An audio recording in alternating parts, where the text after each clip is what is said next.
स्वागत है दोस्तों। आज के मुख्य समाचार में आज देश और दुनिया से कई अहम और बड़ी खबर आ रही है। बात करेंगे हर खबर पर विस्तार से। हाथी का बटन दबाने पर पर्ची कमल के फूल की निकली। बीएसपी प्रत्याशी बोले, मुझे नजरबंद करके बड़ा खेल खेला। एक और बड़ी अपडेट, 3 चरणों में भाजपा को इतिहास बना दिया। वोटिंग खत्म होते ही अखिलेश यादव ने किया बड़ा दावा। एक और बड़ी अपडेट, ममता बनर्जी ने यूपी में अल्पसंख्यक मतदाताओं को डराने धमकाने का लगाया आरोप। पूछा, आदर्श आचार संहिता का क्या हो रहा है। इसी के साथ अगली बड़ी खबर में आपको बताएंगे। गुजरात के 3 गांव ने किया लोकसभा चुनाव का बहिष्कार, नहीं पड़ा एक भी वोट। तो चलिए देख लेते आज की पहली बड़ी खबर। हाथी का बटन दबाने पर पर्ची कमल के फूल की निकल रही है। बीएसपी प्रत्याशी बोले, मुझे नजरबंद करके बड़ा खेल खेला। दरअसल दोस्तों, मुरैना लोकसभा क्षेत्र में बीएसपी प्रत्याशी ने फर्जी वोटिंग का बड़ा आरोप लगाया है।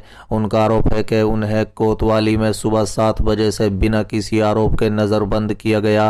वो ना अपना मतदान कर सके और ना अपनी टीम का काम देख पाए। उन्होंने कहा है कि भाजपा, कांग्रेस और पुलिस कंट्रोल रूम से सभी प्रत्याशी रवाना हुए। सुबह 7 बजे से कांग्रेस, बीजेपी और बीएसपी प्रत्याशी को नजरबंद किया गया था। बता दें, कांग्रेस और बीजेपी प्रत्याशी को छोड़ने के 1 घंटे बाद बीएसपी प्रत्याशी रमेश गर्ग को छोड़ा गया। बताया जा रहा है कि व्यापारियों ने कंट्रोल रूम का घेराव किया, जिसके बाद रमेश गर्ग को छोड़ा गया। रमेश गर्ग ने आरोप लगाते हुए कहा कि मुझे यहां बिठला दिया गया।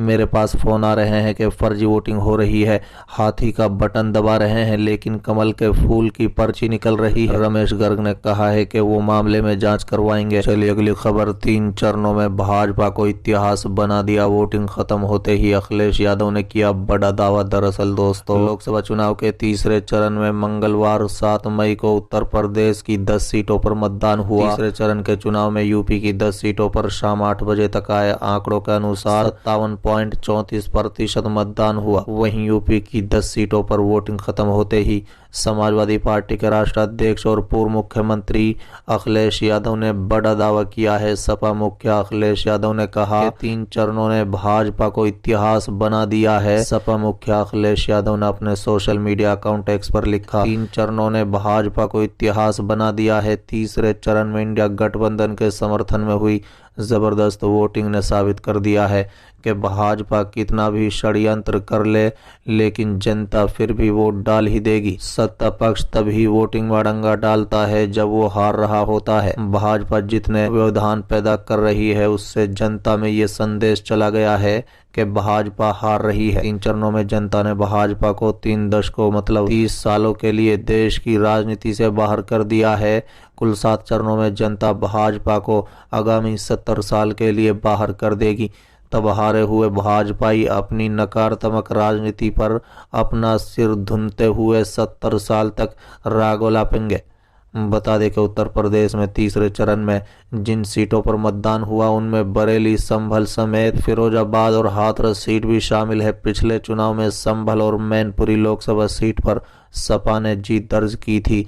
बाकी सीटों पर बीजेपी की जीत हुई थी। चलिए अगली खबर। ममता बनर्जी ने यूपी में अल्पसंख्यक मतदाताओं को डराने धमकाने का लगाया आरोप। पूछा, आदर्श आचार संहिता का क्या हो रहा है। दरअसल दोस्तों, पश्चिम बंगाल की मुख्यमंत्री ममता बनर्जी ने मंगलवार को आरोप लगाया कि उत्तर प्रदेश में अल्पसंख्यक समुदाय के मतदाताओं की पिटाई की गई और उन्हें वोट नहीं डालने दिया गया। मुख्यमंत्री ने कहा, मुझे जानकारी मिली है कि उत्तर प्रदेश में अल्पसंख्यक मतदाताओं को डराया जा रहा है और वोट नहीं डालने दिया जा रहा है। मेरा सवाल ये है कि क्या भारत का चुनाव आयोग इस पर कोई कार्रवाई नहीं करेगा। आदर्श आचार संहिता का क्या हो रहा है। वो मंगलवार दोपहर रुपलिया लोकसभा क्षेत्र में तृणमूल कांग्रेस के उम्मीदवार शांतिराम मेहते के समर्थन में एक चुनावी रैली को संबोधित कर रही थी। इस अवसर पर उन्होंने यह भी आरोप लगाया कि भाजपा और सीपीआईएम मिलकर न केवल मौजूदा स्कूल नौकरियों को रद्द करने की साजिश रच रही है, बल्कि कई पदों पर नई नियुक्तियां भी नहीं होने दे रही है। ममता बनर्जी ने दावा किया है कि मैं 10 लाख पदों पर नियुक्तियां देने को तैयार हूं, लेकिन भाजपा और सीपीआईएम की साजिश के कारण इस दिशा में आगे नहीं बढ़ पा रही हूं। वो मामले दर्ज कर नई नियुक्तियों को रोक रहे हैं। सभा में ममता बनर्जी ने एक बार फिर कहा है कि वो पश्चिम बंगाल में CNRC और सामान्य नागरिक संहिता लागू नहीं होने देंगी। चलिए अगली खबर। गुजरात के 3 गांव ने किया लोकसभा चुनाव का बहिष्कार, नहीं पड़ा एक भी वोट। दरअसल दोस्तों, गुजरात के 3 गांव के करीब 1000 मतदाताओं ने मंगलवार को लोकसभा चुनाव में मतदान का बहिष्कार किया, जबकि कई अन्य गांव के लोग सरकार से अपनी अधूरी मांगों के कारण इस प्रक्रिया से आंशिक रूप से दूर रहे। बता दें कि अधिकारियों ने ये जानकारी दी। गुजरात के मुख्य निर्वाचन अधिकारी ने कहा कि प्रारंभिक जानकारी के अनुसार भरूच जिले के केसर गांव, सूरत जिले के संधारा और बनासकांठा जिले के भाखरी गांव के मतदाताओं ने मतदान का पूर्ण रूप से बहिष्कार किया। वहीं भटगाम गांव और महासागर जिले के बडोली तथा कुंजारा गांव के मतदाताओं ने इसका आंशिक रूप से बहिष्कार किया। बता दें कि पाटन संसदीय क्षेत्र के अंतर्गत आने वाले भाखरी गांव के लगभग 300 मतदाताओं ने भी अपनी ग्राम पंचायत के विभाजन के विरोध में सामूहिक रूप से मतदान का बहिष्कार करने का फैसला किया। समझाने के बावजूद वो अपने मताधिकार का प्रयोग न करने को अपने फैसले पर कायम रहे। भारतीय जनता पार्टी के उम्मीदवार भारत सिंह डाभी भी गांव में पहुंचे और उनसे मतदान प्रक्रिया में शामिल होने का अनुरोध किया, लेकिन उनका कोई फायदा नहीं हुआ। भरूच जिले के केसर गांव में भी करीब 350 मतदाता वोट न डालने के अपने फैसले पर अड़े रहे और दिन के अंत तक एक भी वोट नहीं डाला गया।